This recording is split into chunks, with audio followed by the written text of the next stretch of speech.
Hello once again, everyone. Welcome back to another episode of The Great Game. My name is Rajakasia, and it is my pleasure to welcome you to episode 2. Last we left off, we saw the dawning age of man in this world. We also saw the rise of war and religion as the Yakuts, among others, founded their own religion. In this episode, we will be seeing the progression of these wars that started in the previous episode, as well as getting a further deep dive into what the setting actually looks like. As we see here, the Umayyads, who are still in a very ancient era, are building their farms mainly on the floodplains between the two rivers of Mesopotamia. Historically, this area was home to Sumer. Here we get a glimpse at the Mercantile Confederation of Portugal and Iberia. We also see the loosely confederated tribes of the Khanty, who are in bright green, as well as the nomad bands of the Golden Horde. As we progress onto the next scene, we can see the Shoshone under Washakie, Washakie himself serving as the chief of the Wind River Band, as well as the Haitian state under Papa Doc Duvalier. Duvalier himself can be described as an early tyrant.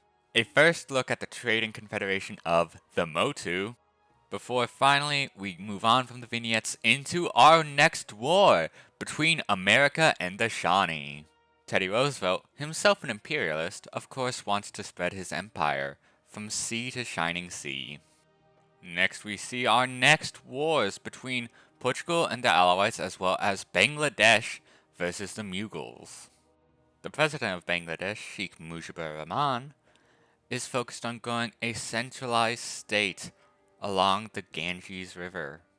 Aurangzeb, seeing that Bangladesh could be a potential threat to his sovereignty in the future, launches a preemptive war.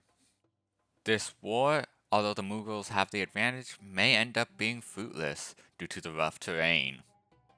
As we head back to North America, we see that Roosevelt's invasion of the Shawnee homelands has progressed. The policy and extension of America's ideology of manifest destiny, the Shawnee have denounced this policy entirely and have focused on defending their lands. Next, we see a brief glimpse of this confluence of East Asian states. We also get a good look at Buganda, who have two natural wonders in their borders. In Europe, the Portuguese Confederation establishes a state company looking to expand their borders with another colony. In the Americas, we see that the Shawnee are launching a devastating counter-assault on the American army. Though the Shawnee do not have any manifest destiny ideas of their own, they do seek to firmly defend their homelands. The Shawnee orator, as well as the inventor of the Shawnee alphabet. Tecumseh himself has proven to be an adept leader and an effective general, defending his homeland fiercely in these trying times, even with Mekwachake on the front lines. The wise guidance of Cyrus leads his people to war against Nader Shah, recognizing that the other Persian leader himself stands as a threat to his sovereignty. Cyrus seeks to take over Hamadan.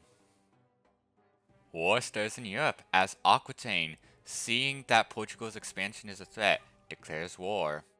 Further, the Soviet Union attempts to invade Karelia, seeking to depose the anti-communist leader of Karelia, Uki Vainamoinen.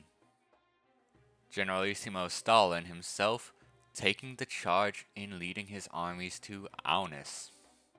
We also see that Karakitai and the Golden Horde have declared war on Nadir Shah's regime in Persia, seeing that his potential weakness due to the declaration of wars from Cyrus could mean their gains in territory. Cyrus himself, clearly a military innovator, having put together this strategy forcing Nadir Shah to fight on two separate fronts. This war could be critical in the race for Central Asian dominance. As it stands, the Afsharid loyalists do not have a force to defend the northern territories of Persia. Although neither Yeludashi or Batu Khan have a centralized army nearby, even the minor scuffles can wear down Nader Shah. Stalin himself taking notes on the significance of this two-front assault.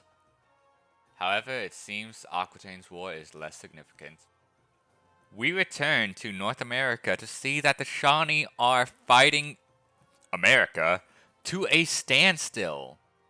However, with the lessons we've learned from Nader Shah, we know that other powers can come in to a weakened Shawnee and invade.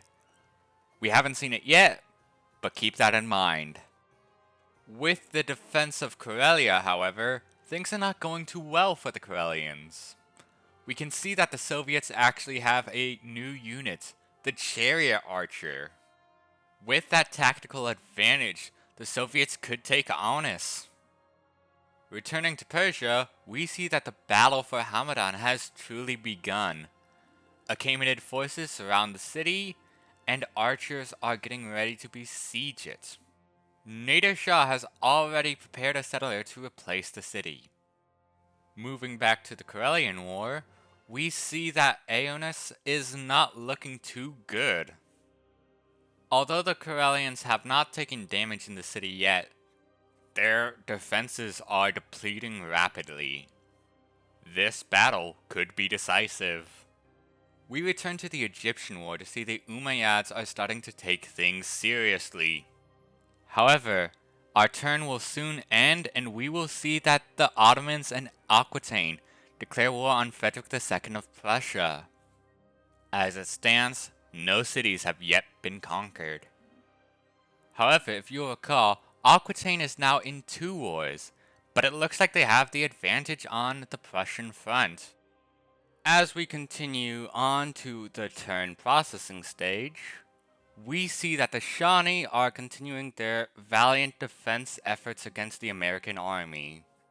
Although, I should note that Mequachake is starting to look like it's in a precarious position. For those who have memorized turn order, we now move on to the Soviet front of the Karelian War. Stalin obviously still maintains his advantage, and it looks like Uki Vainamoinen is sending a settler out to the vanguard. The settler cannot attack, but it can at least settle a new city. Here we see that the Achaemenids field their unique unit, the Sparabara. The Sparabara itself is cheaper than the Spearman it replaces, and also gets a combat bonus when near a ranged unit, which Cyrus has a lot of. Moving on to the Egyptian war, we see the Umayyads start to turn things around. For those who don't recall, the Umayyads were the defenders in that war. We once again return to the Soviet invasion of Karelia, and I want to pose a question for the audience. As you may have noticed, we go through a lot of similar scenes. Part of this is because I have put them mostly in turn order. Do you think it works this way? If not, please let me know in the comments below. As we see the Bangladeshi defense of their home territory, the city of Dhaka at 6 population and the city of Chittagong at 7. These jewels of the Ganges Delta will make for a great prize. The newly founded city of Elephantine finds itself on the front lines of an Umayyad invasion. Although these are clearly parts of an Egyptian effort to claim Mount Sinai, it could end up backfiring for the Egyptians. We return to the Indian subcontinent to see the Bangladeshi War as well as the Persian War. With the city siege of Hamadan, we could see a turning point in the war for the Achaemenids. We turn now to Saskatchewan to see that the Métis have founded Catholicism. Although Louis Riel is offered the papal tiara, he refuses in order to lead his peoples.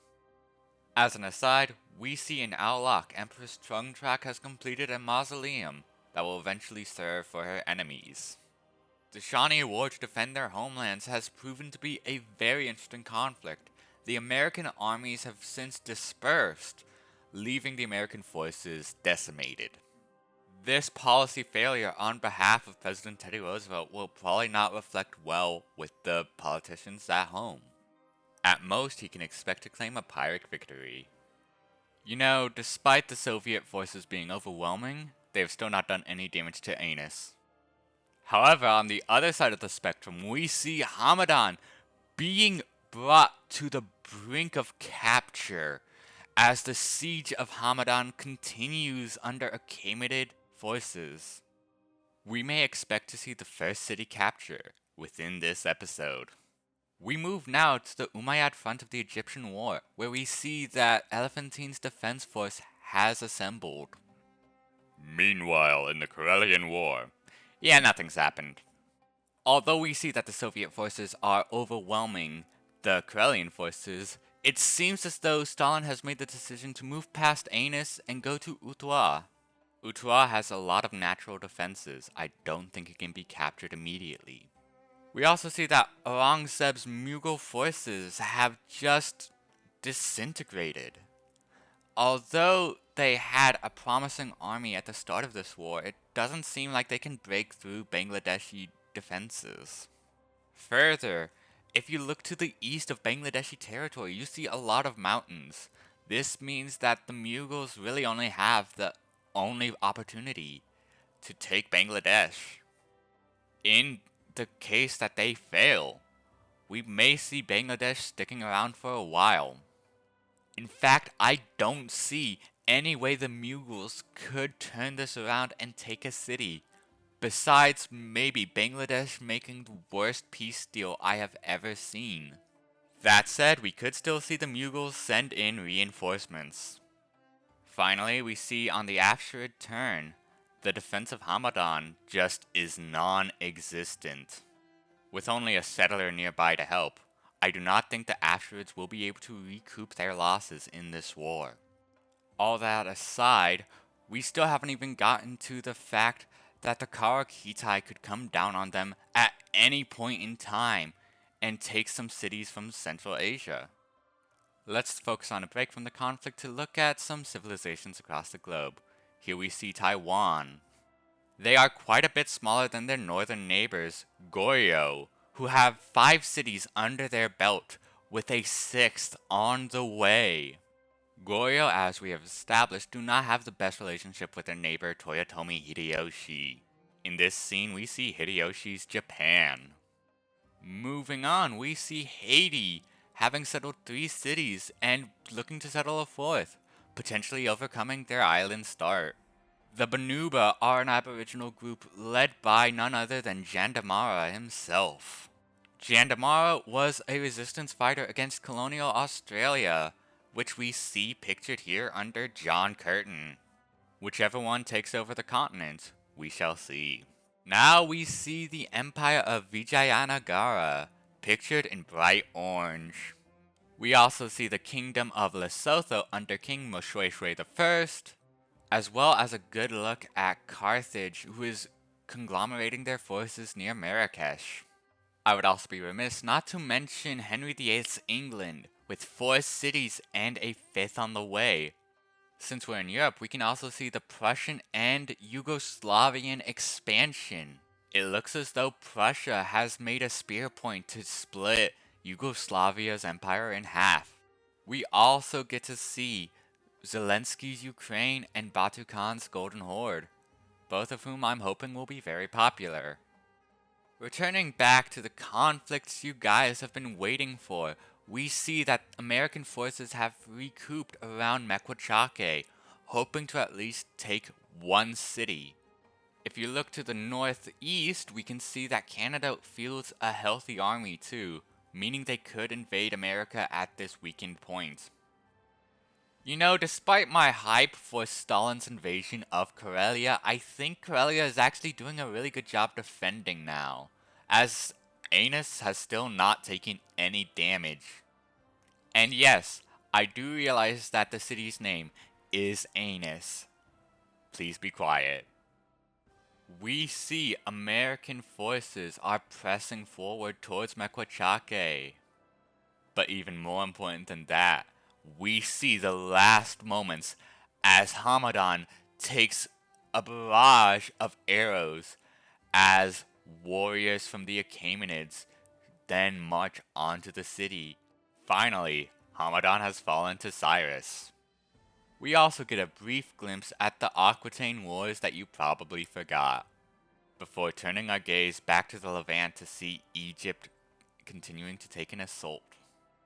And in a moment of clarity, Stalin reverses his orders to march onto Utuwa to finally barrage Anis with a volley of arrows. We can even see that Stalin has a settler in place to further expand his empire past Anis. We also see that the momentum of the Bangladeshi war has started to fizzle out. Closing the turn, we see the Umayyads press their offensive against Elephantine. We also get a brief look at the Afsharids and their remaining empire, now one city smaller. Though this early loss is a big blow to Nader Shah, he is not deterred from victory. In fact, we can see that Nader Shah has sent another settler to replace the city he has lost in Hamadan. We also get a look at Queen Arwa al-Salehi's Kingdom of Yemen. Let's get a closer look at the Umayyads in Egypt. Here we see that the Umayyads are fielding a very impressive army on the front lines of Elephantine. Meanwhile, Egypt's army is wearing thin, although we do see they have a 5th settler ready to found another city. Since we're in Africa, let's stop by Mali to take a look at Sundiata Keita's empire. Sundiata Keita's Mali is bordered by Nigeria to the east. Nigeria here is represented by their president, Olusegun Obasanjo. We also see that Malacca has expanded with 2 cities on Sumatra. We also get a look at the Maori, led by none other than guerrilla leader Tekudi. We'll also take a look at South America to see the Shuar, who are expanding, as well as the Incan Empire. We can see that the Inca field one of their unique units, the Apucuspi. This great general replacement confers stronger bonuses to nearby units. Juan Manuel de Rosas, of course, is not a huge fan of these developments. America, having lost its expansion opportunity to the west, is now looking south. Native tribes such as the Shoshone, the Payum-Coeachum, and the Haida are celebrating this change in America's Manifest Destiny policy, even though the Shawnee War is still prolonged. With that in mind, this could be a first step to peace for the Shawnee, who have decisively beaten back their American colonizers. Next, we get a look at the Yakut Khaganate and a glimpse at the world religions. None have expanded beyond their holy cities, but we can expect that to change in the future. We see the Khanty armies marching southeast as they are led by none other than Efim Sheshkin. The Khanty Matarkhan actually has a list of names of Khanty nobility. We turn now to Rome to see a civilization you probably expected to be a lot bigger than it actually is. However, time may change things, and as we progress with the flow of time, we will see that the assault on Mequachake is not going that well. Karelia proves that it does not have a defenseless Anis as they resist the Soviets and their siege. Yes, I do hate the name of this city. I am dying every time I have to read it out loud, but that is what it's actually called. Although, in Russian, the name is Olonets. I don't think Teddy Roosevelt is going to accomplish the colonial agenda of America. We just see that Mequachake is too well defended. As an aside, I don't think the Umayyad offense has really moved that much. It seems like the army has coalesced, but it hasn't kept up the momentum. It hasn't pushed for Elephantine.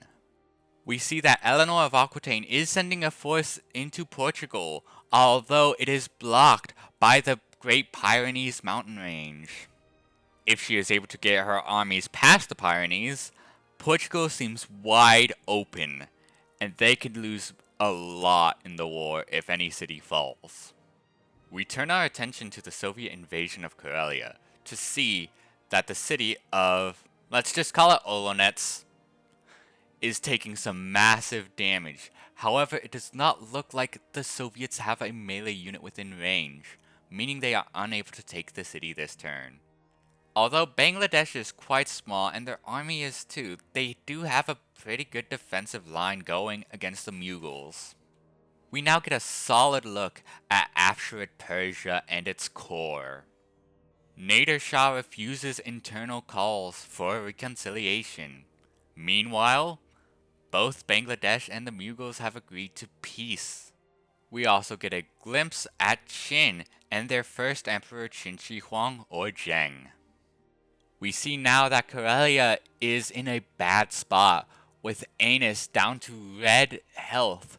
The fortifications just won't last against the Soviet invasion. Meanwhile, Roosevelt makes peace with the Shawnee. With one war over, we turn to the wars that are still going on, such as our very first war, and of course, the Portuguese Aquitaine War, which probably won't matter too much. Prussia is also involved in the war, but considering we have hardly seen them, I don't think they're too relevant. I think by the time Aquitaine even gets their forces past the Pyrenees, Portugal probably would have assembled an army. Meanwhile, there are just growing threats in Europe, such as the Soviet Union, who are bound to take Olonets. I corrected myself there. Although the Soviets do not have a melee unit within range. As such, I do not see a way they can take the city this turn. However, once a melee unit gets within range, I think the city is done for. If Karelia loses Olonets, their expansion options are very limited. It is insane how long this conflict between the Egyptians and the Umayyads has gone. Nader Shah proves he is an idiot by settling immediately south of the Achaemenid core. The Afsharid city is likely to fall very, very quick. We also get to see that the Maori have founded their own state religion, Aryanism. We also get a good look at Japan under Toyotomi Hideyoshi. We can see that they are sending a settler to the mainland. Getulio Vargas's Brazil is expanding with 4 cities currently, and we have this lovely shot of their core, which is very nice and centralized. Here we see the Makushi led by Bernardina Jose Pedro. As we come to the penultimate scene of the episode, we get a look at the Umayyads and their neighbor, the Ottomans, who are very small, but look to expand with 2 settlers at the ready. If you wish to see more of this series, please be sure to like, comment, and or subscribe. I have been Raja Kazia. Thank you so much for joining me. I am now signing off.